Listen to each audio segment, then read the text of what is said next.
तो आज का जो टॉपिक रहेगा अपना वो इंसर्ट मेन्यू के अंदर में ये जो इलस्ट्रेशन का ऑप्शन ग्रुप दिखाई दे रहा है ना आपको, इस इलस्ट्रेशन के अंदर में ये जो पिक्चर का ऑप्शन है हम लोग आज इसको देखने वाला है यहाँ पे। ठीक है, पिक्चर मतलब क्या हो गया कि ये जो वर्ड की जो फाइल है या वर्ड का जो पेजेस है, आपको इस पेजेस पे कुछ इमेज लेके आनी है और उस इमेज को फिर थोड़ा सा एडिट करना है। एडिट मतलब उसका कलर चेंज करना है, उसका साइज चेंज करना है ना, उसको थोड़ा सा स्टाइलिश करना है, 3D इफेक्ट देना है। तो उसके लिए हम लोग ये जो पिक्चर का ऑप्शन है ये यूज करेंगे। तो क्या करना है, सबसे पहले आपको पिक्चर पे क्लिक करेंगे। पिक्चर पे क्लिक करने के बाद में इस कंप्यूटर के अंदर आपकी इमेज जहां कहीं भी है आपको वो मालूम होना चाहिए। तो जैसे अभी यहाँ पे हम लोग ये जो पिक्चर का ऑप्शन है हम लोग यहाँ पे क्लिक करेंगे। ठीक है, फिर ये जो सैंपल पिक्चर है इस फोल्डर को डबल क्लिक करना है। डबल क्लिक करने के बाद में इस फोल्डर के अंदर में कुछ आपको इमेजेस दिखाई दे रही है। तो जो भी इमेज हमको चाहिए वो इमेज को क्या करना है, आपको सिलेक्ट करना है। जैसे एग्जांपल के लिए अब मुझे क्या करना है, ये वाली इमेज चाहिए, तो मैंने इस पे क्लिक कर दिया। क्लिक करने के बाद में सिंपल क्या करेंगे, इसको यहाँ से इंसर्ट कर देंगे। जैसे आपने इंसर्ट किया देखो वो जो इमेज है वो यहाँ पे इंसर्ट हो चुकी है यहाँ पे। ठीक है, अब देखो जैसे ये इमेज इंसर्ट हुई तो यहाँ पे आप ऊपर देखेंगे तो एक फॉर्मेट का नया ऑप्शन आ गया। जैसे हम लोगों ने इससे पहले टेबल एक इंसर्ट किया था, तो टेबल जैसे ही हम लोगों ने इंसर्ट किया था तो उसमें एक डिजाइन और लेआउट वैसे आया था ना, तो सेम वैसे ही जैसे हमने इमेज को इंसर्ट किया तो वैसे यहाँ पे क्या आ गया, एक फॉर्मेट का ऑप्शन आ गया। अब ये फॉर्मेट में देखो यहाँ पे रिमूव बैकग्राउंड है, अलग अलग ऑप्शन है। तो हम लोग आज ये इमेज के साथ साथ में ये जो पूरा फॉर्मेट का जो है मेनू हम लोग इसको समझने वाला है यहाँ पे। ठीक है, तो सबसे पहले फॉर्मेट में ये जो पहला ऑप्शन है रिमूव बैकग्राउंड। बैकग्राउंड मतलब क्या हो गया कि ये जो इमेज है अब मेरी, मैं ये चाहता हूँ कि इस इमेज का ये जो पीछे का जो बैकग्राउंड है आसमान का ये हट जाना चाहिए। मतलब मुझे इस इमेज में खाली ये जो पहाड़ है ये पहाड़ दिखना चाहिए, बाकी ये जो पीछे का जो बैकग्राउंड है ये नहीं दिखना चाहिए। तो क्या करना है, अभी यहाँ पे आपको रिमूव बैकग्राउंड पे क्लिक करना है। जैसे ही आप क्लिक करेंगे तो यहाँ पे देखो कुछ ऑप्शंस आपको दिखाई दे रहे हैं। यहाँ पे 5 ऑप्शन आपको दिखाई दे रहे हैं। इसमें एक पहला ऑप्शन है मार्क एरिया टू कीप है, फिर सेकंड है मार्क एरिया टू रिमूव है, डिलीट मार्क का एक ऑप्शन है, डिस्कार्ड ऑल चेंजेस है और कीप चेंजेस का एक ऑप्शन है। और यहाँ पर आप देखेंगे तो यहाँ पे क्या हुआ, देखो एक स्क्वायर बॉक्स बना हुआ है यहाँ पे और यहाँ पे मैक्सिमम एरिया क्या हो गया, पिंक कलर में सिलेक्ट हो गया। ठीक है, तो जितना भी पिंक कलर का एरिया है वो सारा का सारा क्या होने वाला है, कटने वाला है। तो हमें क्या करना है, जो पिंक कलर का एरिया है उसको हटाना है और जो नहीं है उसको क्या करना है, उसको रखना है। तो यहाँ पे अगर आप देखेंगे तो हमें सिर्फ आसमान हटाना है, लेकिन यहाँ पे आप देखेंगे तो ये पहाड़ी भी हट रही है। तो हम लोग क्या करेंगे, सबसे पहले ये बॉक्स को थोड़ा सा बड़ा कर देते हैं, इसको यहां से और इसको पकड़ के इधर से बड़ा कर दिया। फिर ऊपर की तरफ में जाके ये बॉक्स को यहां से भी बड़ा कर देते हैं। देखो ठीक है, अब यहाँ पे देखिए अभी यहाँ से आप देखेंगे तो आसमान पूरा कट गया है, लेकिन यहाँ पे आप नीचे में देखेंगे तो पहाड़ी भी कट रही है। पर हमें ये नहीं चाहिए, मतलब हमें सिर्फ ये जो ऊपर का जो आसमान है खाली ये हटाना है और नीचे की जो पहाड़ी है इसको रखना है। तो अब इसके लिए क्या करना है, आपको ये जो ऑप्शन है इनका यूज करना है। तो सबसे पहला ऑप्शन क्या है, मार्क एरिया टू कीप, यानी जो एरिया हमको रखना है उसको क्या करना है, हमको मार्क करना है। तो हमें इस एरिया को रखना है तो हमें क्या करना पड़ेगा, इसको मार्क करना पड़ेगा। तो इसके लिए मार्क एरिया टू कीप पे क्लिक करना है। जैसे आपने क्लिक किया तो एक पेंसिल आ गई है, देखो यहाँ पे। अब पेंसिल से क्या करना है, जो जो एरिया कट रहा है उसको आपको सिलेक्ट करना है, बस ड्रैग करते हुए चलना है। देखो है ना, देखो है ना, तो वो पहाड़ी भी क्या हो रही है, वापस आ रही है, देखो है ना। फिर यहां से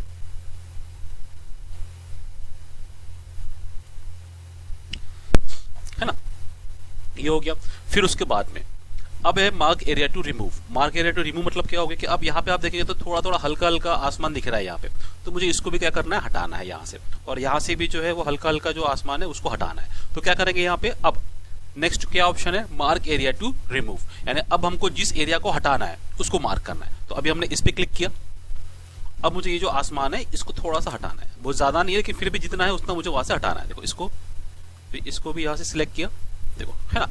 फिर यहाँ से बचा हुआ जो है इसको भी सिलेक्ट किया और एक कॉर्नर में जो बचा हुआ है इसको भी सिलेक्ट किया, देखो ठीक है। यानी हमने क्या कर लिया, अभी जो पहाड़ी से जितना भी आसमान लगा हुआ था वो सबको हटा दिया हमने, यानी पीछे का जो बैकग्राउंड है वो हट गया है। अब कभी कभी क्या होता है, जो डिलीट मार्क का ऑप्शन, अब जैसे मैंने गलती से क्या कर लिया, इसको भी सिलेक्ट कर लिया। अब ये गलती से हो गया मेरा, लेकिन मुझे इसको हटाना नहीं है। तो हम लोग क्या करेंगे, ये जो डिलीट मार्क का ऑप्शन है इसे क्लिक करेंगे और ये जो गलती से हो गया उसके ऊपर क्लिक कर देंगे, देखो तो वो जो मार्क है वो हट जाएगा। ठीक है, अब मैंने ये जितना भी किया मुझे यही रखना है, तो क्या करेंगे, कीप चेंजेस पे क्लिक कर देंगे। देखो अब जैसे ही मैंने कीप चेंजेस पे क्लिक किया, देखो तो ये जो मेरी इमेज है इस इमेज का जो पीछे का बैकग्राउंड है, आसमान का जो बैकग्राउंड था खाली वो चला गया है, यानी आपको पहाड़ी दिख रही है यहाँ पे, सिर्फ यहाँ पे। ठीक है, तो इस तरीके से आप पीछे का जो बैकग्राउंड है वो हटा सकते हैं। इसके अलावा अब मुझे इस इमेज को वापस जैसे के वैसे करना है, तो फिर क्या करूंगा, वापस रिमूव बैकग्राउंड पे क्लिक करूंगा और डिस्कार्ड ऑल चेंजेस पे क्लिक कर दिया। देखो तो मेरी इमेज क्या हो गई, वापस जैसे थी वैसे ही आ गई यहाँ पे। ठीक है, तो इस तरीके से किसी भी इमेज का बैकग्राउंड रिमूव कर सकते हैं यहाँ पे। क्लियर हुआ सबको? ठीक है, फिर उसके बाद में नेक्स्ट ऑप्शन है यहाँ पे जो करेक्शंस है, कलर्स है, आर्टिस्ट इफेक्ट है। ये क्या होता है, जैसे ये जो इमेज है मुझे इसको थोड़ा सा अलग अलग इफेक्ट देना है, तो यहाँ पे क्लिक करेंगे। देखो यहाँ पे ब्राइटनेस है, डार्कनेस है, जैसे अलग अलग इफेक्ट्स है। जैसे यहाँ पे अगर आप देखेंगे इस इफेक्ट को, तो ब्राइटनेस 20% दिख रहा है और कॉन्ट्रास्ट 20% है प्लस। फिर इसे क्लिक करूंगा तो ब्राइटनेस +40, कॉन्ट्रास्ट -20। तो ये अलग अलग इफेक्ट है, जो भी आपको इफेक्ट अच्छी लग रही है वो इफेक्ट को आपको क्लिक करना है। जैसे मुझे यहाँ पे ये डार्क शेड थोड़ा अच्छा लग रहा है, देखो तो इसको क्या करूंगा, इस इमेज को सिलेक्ट कर लिया। फिर यहाँ पे फिर कलर चेंज करना है, जैसे यहाँ पे अलग अलग इफेक्ट्स है, ब्लैक एंड व्हाइट करना है या सिंगल कलर में मिक्स करना है, मुझे ये कलर चाहिए। देखो तो आपकी इमेज क्या होगी, थोड़ा सा मिक्स हो जाएगी यहाँ पे। ठीक है, फिर और इफेक्ट्स है, यहाँ पे और इफेक्ट देना है। देखो यहाँ पे अलग अलग इफेक्ट्स है। ठीक है, ये इफेक्ट्स है, ब्लर इफेक्ट है थोड़ा सा। ठीक है, अब मैं चाहता हूँ कि मेरी इमेज जैसे पहले थी वैसी होनी चाहिए, तो यहाँ पे ये जो ऑप्शन है, ठीक है, क्या है, रीसेट पिक्चर, इसे क्लिक करेंगे तो इसमें क्या हो जाएगा कि आपका इमेज जैसे पहले था वैसे हो जाएगा यहाँ से। ठीक है, फिर मुझे क्या करना है, अब इस इमेज को चेंज करना है। मैं चाहता हूँ कि मुझे अभी ये इमेज नहीं चाहिए, मुझे दूसरी इमेज चाहिए। तो दूसरी इमेज के लिए क्या करना है आपको, यहाँ पर ये जो सेकंड ऑप्शन है इसके ऊपर चेंज पिक्चर का, आपको इस पे क्लिक करना है। फिर वर्क ऑप्शन पे जाना है, तो जहां कहीं आपकी इमेज रखी हुई है उसको सिलेक्ट करना है और इंसर्ट करना है। देखो तो अब क्या हो गया, वो इमेज की जगह पे दूसरी इमेज आ गई यहाँ पे। ठीक है, फिर उसके बाद में नेक्स्ट क्या करना है, एक पिक्चर स्टाइल का ऑप्शन है। पिक्चर स्टाइल मतलब क्या हो गया कि अब ये जो इमेज है, मुझे इस इमेज का जो बॉर्डर्स है या जो फ्रेम है वो फ्रेम मुझे चेंज करना है, इसको थोड़ा सा 3D इफेक्ट देना है। तो यहां से हम लोग ये पिक्चर स्टाइल में जाएंगे। देखो यहाँ पे अलग अलग इफेक्ट्स है, जैसे मैं क्लिक करता हूँ, यानी जिस इफेक्ट पे मैं यहाँ से क्लिक करूंगा वो इफेक्ट, वो जो इमेज है हमारी उस पर अप्लाई हो जाएगा। देखो जैसे जैसे मैं क्लिक कर रहा हूँ, देखो ना बॉर्डर इफेक्ट हो रहा है, फिर ये राउंड इफेक्ट, देखो है ना, अलग अलग इफेक्ट्स है। तो आपको जो भी इनमें से इफेक्ट्स अपनी इमेज के लिए चाहिए, आपको क्या करना है, उसको सिलेक्ट कर लेना है। तो जैसे मुझे एक सिंपल वाला ये वाला जो है ये इफेक्ट चाहिए, तो सिंपल क्या करूंगा, इस पर क्लिक करूंगा। देखो जैसे मैंने क्लिक किया, मेरी इमेज को क्या हो गया, वो इफेक्ट अप्लाई हो गया यहाँ पे। ठीक है, अब इसके बाद में अब मैं चाहता हूँ कि ये जो बॉर्डर्स है ब्लैक कलर की, ये रेड कलर की होनी चाहिए। ये बॉर्डर को थोड़ा सा मैं चेंज करना चाहता हूँ, तो यहाँ पे देखो नेक्स्ट ऑप्शन है अपना पिक्चर बॉर्डर्स। तो पिक्चर बॉर्डर पे क्या करना है, यहाँ पे क्लिक करना है। तो क्या चाहिए मुझे, रेड बॉर्डर, तो रेड करूंगा। देखो यहाँ पे है ना, जो भी कलर चाहिए आपको उस पर क्लिक करना है, तो आपकी जो बॉर्डर है वो उस इफेक्ट में अप्लाई हो जाएंगे यहाँ से। देखो है ना, फिर बॉर्डर्स का जो विथ वगैरह है उसको कम करना है। देखो यहाँ से उसका विथ कम और बढ़ा सकते हैं यहाँ से। ठीक है, और इफेक्ट्स है, जैसे यहाँ पे क्लिक करेंगे तो यहाँ से भी हम लोग इसका इफेक्ट चेंज, जैसे मुझे ये वाला स्टाइल चाहिए, तो क्लिक किया और यहाँ पे नीचे जाके इसको अच्छा अप्लाई हो चुका है यहाँ पे। देखो यहाँ पे पहले अलग था, यहाँ पे अप्लाई हो जाए। फिर मैं चेंज करता हूँ यहाँ से, ये वाला इफेक्ट करता हूँ। देखो है ना, यहाँ पे अभी जो इफेक्ट है वो चेंज हो गया। फिर यहाँ से करना है ट्रांसपेरेंसी, जैसे ये इसका जो कलर है वो थोड़ा सा लाइट करना है, डार्क करना है, तो ट्रांसपेरेंसी को देखो थोड़ा सा यहाँ से मैं बढ़ा देता हूँ। यहाँ पे अगर आप ध्यान देंगे तो हल्का हल्का जो डार्क कलर है, देखो एकदम क्या हो रहा है, लाइट हो रहा है यहाँ से, है ना। फिर डार्क करना है यहाँ से। फिर यहाँ से जो विथ है वो 720 है, यहाँ से आप बढ़ा देंगे। तो जैसे जैसे मैं बढ़ा रहा हूँ, देखो ये साइज जो है इसका ये बढ़ रहा है, देखो है ना। और कम करेंगे तो यहाँ से भी ये साइज क्या हो जाएगा, कम हो जाएगा यहाँ से। ठीक है, फिर यहाँ से आप और इफेक्ट दे सकते हो। फिर यहाँ से और इफेक्ट से इसका, जैसे मुझे ये वाला चाहिए डॉट डॉट वाला, तो इसे क्लिक करूंगा। देखो है ना, यानी इस बॉर्डर को भी आप अलग से और ऑप्शन यहाँ पे आप दे सकते हो यहाँ पे। ठीक है, सिंपल चाहिए तो सिंपल क्लिक कर देंगे, ये ऑप्शन वापस से आपके बॉर्डर पे अप्लाई हो जाएगा यहाँ से। ठीक है, अब ये बॉक्स हटाना है तो ये क्रॉस का बटन दबा देंगे, वापस आपकी इमेज जैसे कि वैसी आ जाएंगे यहाँ से। ठीक है, फिर ये हटाना है, मुझे नहीं चाहिए पिक्चर बॉर्डर्स, तो यहाँ पे क्लिक करके नो आउटलाइन पे क्लिक कर दूंगा। देखो तो जो आपके बॉर्डर्स लगी थी, आउटलाइन लगी थी, वो क्या हो गई, अभी यहाँ से हट चुकी है यहाँ से। ठीक है, फिर यहाँ पे नेक्स्ट ऑप्शन है अपना यहाँ पे पिक्चर इफेक्ट्स का। अब इस पिक्चर इफेक्ट पे जैसा क्लिक करेंगे तो यहाँ पे देखो एक प्रीसेट का ऑप्शन है, शैडो है, रिफ्लेक्शन है, ग्लो है, सॉफ्ट एज है, बेवल है और 3D रोटेशन है। अब ये क्या होता है, प्रीसेट मतलब मुझे 3D इफेक्ट देना है इसको। देखो यहाँ से अलग अलग इफेक्ट देता हूँ। देखो मेरी इमेज क्या होगी, देखो है ना 3D इफेक्ट हो रही है, इस पे क्लिक किया, देखो तो इमेज को आप देखेंगे तो थोड़ा सा 3D इफेक्ट आ रहा है इमेज में। ठीक है, फिर चेंज करना है इसको, तो वापस पिक्चर इफेक्ट्स में जाऊंगा और प्रीसेट में नो प्रीसेट। देखो तो वापस मेरी इमेज क्या हो जाएगी, जैसे कि वैसे हो जाएंगे यहाँ से। फिर इसमें नेक्स्ट ऑप्शन है अपना शैडो का। अब इमेज में देखो अलग अलग शैडो की इफेक्ट है। जैसे यहाँ पे आप देखेंगे तो हल्का सा शैडो दिख रहा है पीछे में। जैसे मैंने इस पे क्लिक किया, देखो इस इमेज के पीछे में अगर आप देखेंगे ना तो हल्का सा एक इफेक्ट दिख रहा है। मुझे और इफेक्ट चेंज करना है, फिर क्लिक किया, वापस शैडो में गया, फिर यहाँ से अलग अलग इफेक्ट्स है, ठीक है। फिर ये ड्रॉप डाउन को अगर हम लोग नीचे करते हैं तो और अलग अलग इफेक्ट्स आपको दिखाई देते हैं। जैसे मुझे ये वाला इफेक्ट चाहिए, क्लिक किया, देखो ठीक है ना, ये मेरी इमेज और ठीक इसके नीचे ये इसकी शैडो दिखाई दे रही है, ठीक है। हटाना है शैडो को, वापस जाएंगे शैडो में और ये ड्रॉप डाउन को ऊपर करके नो शैडो करेंगे यहाँ से, ठीक है। फिर उसके बाद में नेक्स्ट ऑप्शन है अपना यहाँ पे रिफ्लेक्शन का। रिफ्लेक्शन में क्या होता है, मिरर इमेज आती है। जैसे जो इमेज आपकी ऊपर है सेम उसी की एक कॉपी आपको नीचे दिखाई देती है। इसी को हम लोग रिफ्लेक्शन कहते हैं या फिर इसको हम लोग मिरर इमेज भी कहेंगे। देखो यानी जो इमेज दिख रही है उसी का एक ब्लर इमेज आपको हल्का सा नीचे में दिखाई दे रहा है यहाँ पे, ठीक है। हटाना है इसको तो वापस उसी जगह जाके रिफ्लेक्शन में जाके हम लोग क्या करेंगे, नो रिफ्लेक्शन कर देंगे यहाँ से। फिर उसके बाद में नेक्स्ट है ग्लो का। तो आपकी इमेज थोड़ा सा हल्का सा ग्लो करती है, देखो यहाँ पे है ना, ग्लो का साइड साइड में आपका जो है कॉर्नर्स वो थोड़े से ग्लो हो जाते हैं यहाँ पे। हटाना है इसको, वापस उसी में जाके नो ग्लो कर देंगे यहाँ पे, ठीक है। फिर एक सॉफ्ट एज का ऑप्शन है। इसमें क्या होता है कि जो आपके कॉर्नर्स है वो बैकग्राउंड में मिक्स हो जाते हैं। देखो जैसे मैंने क्लिक किया, जो इमेज है देखो इसके कॉर्नर दिखाई नहीं दे रहे आपको, है ना, यानी हल्का सा बैकग्राउंड में मिक्स हो चुकी है। इसको वापस लेके आना है, वापस फॉर्मेट में जाएंगे, सॉफ्ट एज में जाके नो सॉफ्ट एज करेंगे इसमें, ठीक है। फिर उसके बाद में जो नेक्स्ट ऑप्शन है इसमें ये क्या होता है कि जो आपके फ्रेम होती है, देखो यहाँ पे अब ये जो फ्रेम है इसकी तरफ ध्यान देना, ये फ्रेम हमारी चेंज होती है यहाँ से। देखो जैसे ये है, वापस गया, देखो इसमें देखो अलग अलग इफेक्ट्स है। जैसे जो भी मैं इफेक्ट पे क्लिक करता हूँ, जैसे मुझे ये वाला इफेक्ट चाहिए, इसे क्लिक कर दिया, देखो यहाँ पे ध्यान देना अभी। अच्छा वो वही था शायद, एक मिनट, देखो अभी देखो है ना चेंज हो गया। जैसे मैंने इस पे इफेक्ट चेंज किया तो यहाँ पे भी चेंज हुआ, फिर ये किया, देखो थोड़ा सा चेंज हुआ, फिर ये किया, यानी जो आपकी फ्रेम है वो क्या हो रही है, फ्रेम चेंज हो रही है यहाँ से, देखो है ना। तो जो भी स्टाइल आपको चाहिए अपनी इमेज के लिए उस पर क्या करना है आपको, जैसे मुझे ये वाला स्टाइल चाहिए तो क्लिक कर दिया, देखो तो मेरे फ्रेम को क्या हो गया, थोड़ा सा हल्का सा 3D इफेक्ट का एक लुक आ गया इसमें, ठीक है। फिर उसके बाद में नेक्स्ट ऑप्शन है अपना यहाँ पे 3D रोटेशन। अब इमेज को अलग अलग एंगल से आपको घुमाना है, तो इसके लिए आप यहाँ से इसको यूज कर सकते हैं। जैसे जिस एंगल में चाहिए उस एंगल पे क्लिक करो, देखो जैसे ये आपकी इमेज इस एंगल पे हो जाएगी यहाँ से, ठीक है।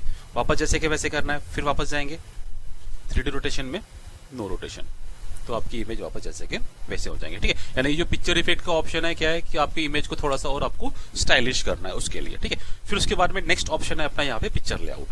अब पिक्चर लेआउट क्या होता है कि ये जो आपकी पिक्चर है इस पिक्चर को आपको यहाँ पे जो लेआउट्स दिखाई दे रहे हैं इन लेआउट्स में किसी में भी आपको क्या करना है, उसको कन्वर्ट करना है। तो आपको क्या करना है, सिंपल उस लेआउट पे क्लिक करना है। देखो जैसे मैंने इस पे क्लिक कर दिया, अब ये टेक्स्ट में आप अपने हिसाब से जो लिखना है आपको वहां पे आप लिख सकते हो। जैसे मैंने यहाँ पे प्रयास का नाम लिख दिया, देखो यानी इमेज को मैंने नाम दे दिया प्रयास का।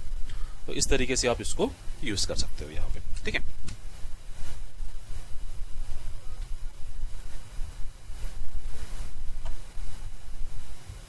ठीक है, इसको मैं वापस इसमें जाके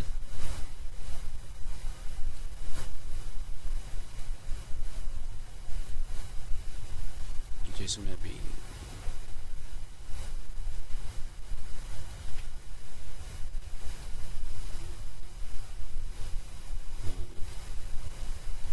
ठीक है, ठीक है। तो यहां से सिंपल क्या करना है आपको, पिक्चर इफेक्ट्स में आपकी जो इमेजेस है उसको इफेक्ट्स आएंगे, अलग अलग इफेक्ट दे सकते हो। और यहाँ पे जो पिक्चर लेआउट है, तो आपकी जो इमेज है वो एक लेआउट में कन्वर्ट हो जाती है यहाँ से, ठीक है। इसके बाद में इसको हम लोग डिलीट करके वापस से मैं एक दूसरी इमेज लेके आता हूँ। तो फिर क्लिक किया, इंसर्ट पे क्लिक किया, पिक्चर पे क्लिक किया, फिर यहाँ से हम लोग एक इमेज और ले लेते हैं। मैं इसको ले लेता हूँ इस बार, ठीक है। अब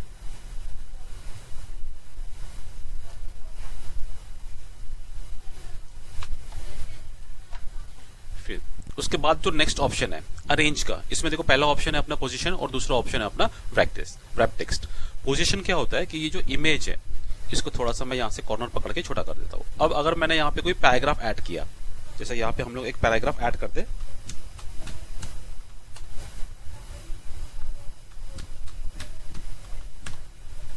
ठीक है। अब इस इमेज को इस पैराग्राफ के हिसाब से मैं एडजस्ट करना चाहता हूँ। जैसे इस पैराग्राफ को अगर मैं ऊपर लेके जाऊं, देखो तो अब यहां से इमेज को सिलेक्ट करना है, फॉर्मेट पे जाएंगे, पोजीशन पे क्लिक करेंगे। तो पोजीशन में देखो जैसे जैसे यहाँ पे इमेज दिख रही है वो हिसाब से आपका पैराग्राफ देखो इमेज जो है वो एडजस्ट हो रही है। देखो अब मैंने इसको सेंटर में क्लिक किया तो मेरी इमेज कहाँ आ गई, पैराग्राफ के सेंटर में आ गई। फिर नीचे में करूंगा तो इमेज नीचे जाएंगी, देखो फिर ऊपर सेंटर, या फिर जैसे मैंने यहाँ पे क्लिक किया देखो, तो अब जो मेरी इमेज है वो कहाँ पे आ गई, इसके पहले आ गई एकदम स्टार्टिंग में, देखो यहाँ से इस तरीके से, ठीक है। यानी यहाँ पे पहले इमेज को सिलेक्ट करना है, इमेज को सिलेक्ट करने के बाद में फॉर्मेट पे जाना है, और फॉर्मेट पे जाने के बाद में जो पोजीशन का ऑप्शन है इस पे क्लिक करके जो पोजीशन आप सिलेक्ट करते हो वैसे हिसाब से आपकी जो इमेज है उसमें क्या हो रही है, एडजस्ट हो जाती है यहाँ से, देखो है ना। तो जैसे मुझे ये चाहिए तो उस पर आपको क्लिक करना है, जो भी स्टाइल चाहिए उस पर क्लिक करना है, या फिर आप डायरेक्ट इमेज को पकड़ के भी देखो इसको मैं मूव कर सकता हूँ मेरे हिसाब से, जहां मुझे लेके जाना है इसको मैं वहां इसको यहाँ से रख सकता हूँ यहाँ से। तो अपना आपका पैराग्राफ देखो अपने आप क्या हो रहा है, इमेज के हिसाब से एडजस्ट हो रहा है यहाँ पे, ठीक है। उसके बाद में ये जो रैप टेक्स्ट है ये क्या होता है, देखो ये पोजीशन में क्या हो गया कि आपकी इमेज मूव कर रही थी, आपका पैराग्राफ फिक्स था, इमेज एडजस्ट हो रही थी। रैप टेक्स्ट में क्या होता है, इमेज फिक्स होती है, आपका पैराग्राफ उसके हिसाब से एडजस्ट होता है। देखो अभी यहाँ पे हम लोग क्या करते हैं, इसको थोड़ा सा मैं जूम कर देता हूं,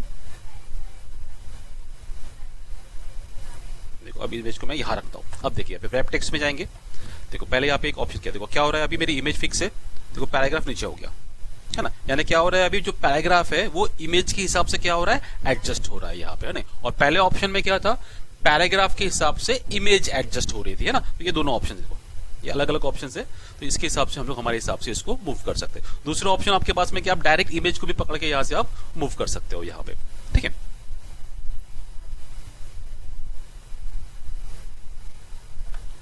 अब देखो इसमें कभी कभी क्या होता है, जैसे आप इमेज को इंसर्ट करते हो ना, तो इमेज को देखो जैसे मैं अभी यहां लेके जा रहा हूं तो उतना स्पीड से नहीं हो रहा है ये इमेज, है ना। और कभी कभी क्या होता है, कोई इमेज होती भी नहीं है यहाँ पे, मूव भी नहीं होती है, तो क्या करना है उस कंडीशन में, सिलेक्ट करके राइट क्लिक करना है, रैप टेक्स्ट में जाना है, और ये जो स्क्वायर का ऑप्शन है इसे क्लिक कर देना है। तो अब आपकी इमेज क्या होती है, थोड़ा देखो अभी जो स्पीड है उसकी बढ़ गई है। तो कभी कभी आपने कोई इमेज इंसर्ट किया, वो अगर आप मूव कर रहे हो और मूव नहीं हो रही है, ठीक है, तो क्या करना है, सिंपल राइट क्लिक करना है, रैप टेक्स्ट में जाना है, और ये जो स्क्वायर का ऑप्शन है इसे क्लिक कर देना। तो क्या होगा, आप अपने हिसाब से अपनी इमेज को क्या कर सकते हो, आप मूव कर सकते हो यहां से, ठीक है। फिर उसके बाद में नेक्स्ट ऑप्शन है, इसी में क्लियर हुआ ये। फिर उसके बाद में नेक्स्ट ऑप्शन है अपना ब्रिंग फॉरवर्ड सेंड बैकवर्ड। अब ये क्या होता है कि अगर आपकी दो इमेज है यहाँ पे, जैसे मैं यहाँ पे क्या करता हूँ, इसी इमेज को मैं यहाँ से कंट्रोल सी करके कॉपी करता हूँ और कंट्रोल वी से पेस्ट करता हूँ। तो अभी मेरी दो इमेज हो गई, एक इमेज का मैं यहाँ से कलर चेंज कर देता हूँ, तो एक को मैं ब्लैक एंड व्हाइट कर देता हूँ। देखो एक इमेज मेरी कलर हो गई और एक इमेज मेरी ब्लैक एंड व्हाइट हो गई। अब ब्लैक एंड व्हाइट इमेज क्या है, सामने है, और कलर इमेज क्या है, पीछे है। अब मैं चाहता हूँ कि कलर इमेज जो है वो सामने होना चाहिए और ब्लैक एंड व्हाइट क्या होना चाहिए, पीछे होना चाहिए। तो मैंने अभी सिलेक्ट कर रखा है कलर इमेज को, ठीक है। तो यहां से जो ऑप्शन है ब्रिंग फॉरवर्ड, इसे क्लिक करना है।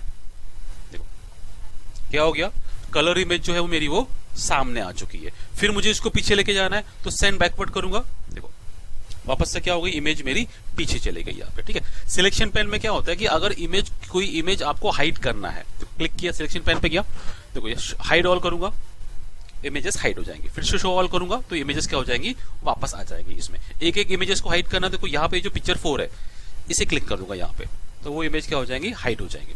वापस लेके आना तो फिर क्लिक कर देंगे तो वो वापस आ जाएंगे यहाँ से। क्लोज करना तो यहाँ से हम लोग क्लोज कर देंगे, वो ऑप्शन क्लोज हो जाएगा यहाँ से, ठीक है। फिर वापस से नेक्स्ट ऑप्शन इसके अंदर में है, यहाँ पे एक ग्रुप का ऑप्शन है। यहाँ पे देखो ये जो ऑप्शन है ना, ग्रुप ऑब्जेक्ट। अब ये ग्रुप क्या होता है, देखो ये दो इमेज है, मैं एक एक इमेज को मूव कर रहा हूं। अब मैं ये चाहता हूं कि ये दोनों इमेज जो अलग अलग है ये एक होना चाहिए। तो दोनों इमेज को एक करने के लिए क्या करना है, पहले एक इमेज को सिलेक्ट करना है, दूसरी इमेज को उसके पास लेके आना पहले, ठीक है। फिर शिफ्ट दबा के आपको दूसरी इमेज सिलेक्ट करना है, ठीक है। देखो क्या करना है, पहले एक इमेज को क्लिक करना है, शिफ्ट दबा के रखना है कीबोर्ड से, और दूसरी इमेज पे क्लिक करना है और शिफ्ट छोड़ देना है। तो ये दोनों इमेज क्या होगी, आपकी सिलेक्ट होगी। सिलेक्ट होने के बाद में आपको जाना है यहाँ पे ग्रुप के ऑप्शन पे, और यहाँ पे जो ग्रुप का ऑप्शन है इसे क्लिक कर देना है। देखो तो जैसे ही मैंने क्लिक किया, अब देखो ये मेरी इमेज क्या होगी, देखो अब ये इमेज एक हो गई, है ना, क्योंकि हमने क्या कर दिया, दोनों अलग अलग इमेजेस को ग्रुप कर दिया यहाँ पे। फिर कैंसिल करना है वापस से, तो फिर फॉर्मेट में जाएंगे, वापस ग्रुप के ऊपर में जाएंगे, और इसके नीचे देखो अनग्रुप का ऑप्शन है, अनग्रुप पे क्लिक कर देंगे। तो अब देखो अब आपकी जो इमेज है ये देखो, है ना, अब ये अलग अलग इमेज हो गई यहाँ से, ठीक है। तो दोनों इमेज को अगर एक करना है तो यहाँ पे ग्रुप करना है, और अनग्रुप करेंगे तो फिर वो अलग अलग हो जाएंगे। फिर ये जो ऑप्शंस है, ये ऑप्शंस आपके ग्रुप जो इमेज है उसको रोटेट करने के लिए है, देखो, है ना। सेम यही ऑप्शन, ये जो साइन है इसको अगर आप रोटेट करोगे तो इससे भी क्या होंगे, आपकी इमेज मूव हो जाएंगी। देखो, है ना, ये हिसाब से रोटेट कर सकते हो आप, यहां से भी कर सकते हो और आप डायरेक्ट यहां से जो ऑप्शन है इससे भी रोटेट कर सकते हो यहां से। ठीक है, इसको इमेज को मैं डिलीट कर देता हूं अभी। फिर उसके बाद में नेक्स्ट जो ऑप्शन है अपना यहाँ पे क्रॉप का है। अब इस इमेज को क्या करना है, मुझे क्रॉप करना है। जैसे मोबाइल में हम लोग इमेजेस वगैरह क्रॉप करते हैं ना, सेम वैसे ही यहाँ पे क्रॉप कर सकते हैं। तो क्रॉप पे क्लिक करना है। देखो यहाँ पे ऑप्शन आएंगे, जितनी इमेज चाहिए उतना एरिया आपको यहाँ पे क्या करना है, सिलेक्ट करना है। देखो अब मुझे इतना एरिया चाहिए, सिलेक्ट किया और क्रॉप पे क्लिक कर दिया। देखो तो मेरी इमेज इतनी क्रॉप्ड हो गई यहाँ से। ठीक है, फिर इसमें एक ऑप्शन है क्रॉप टू शेप। अब इस इमेज को आपको ये जो शेप दिख रहे इन शेप में क्रॉप करना है। जैसे मुझे स्टार में क्रॉप करना है तो स्टार पे क्लिक कर दिया। देखो तो मेरी इमेज क्या हो जाएंगी, जो स्टार है उस पर क्रॉप हो जाएगा यहाँ से। ठीक है, फिर ये जो दो ऑप्शन से बचे हुए आपके, ये स्टार का जो साइज है उसको कम करने के लिए और बढ़ाने के लिए। सेम यही चीज आप ये कॉर्नर पकड़ के देखो, इसको ट्रैक करेंगे तो साइज कम हो जाएगा और ट्रैक करेंगे तो साइज बढ़ जाएगा इसके हिसाब से। ठीक है, तो ये हो गया आपका पूरा फॉर्मेट का ऑप्शन। यानी ये ऑप्शन किस लिए है कि आपने जो भी इमेज इंसर्ट की है इसके अंदर, उस इमेज को अलग अलग स्टाइल में क्या करना है, आपको इसको एडिट करना है यहाँ पे। ठीक है, क्लियर हुआ? ठीक है, आज के लिए इतना ही करना है।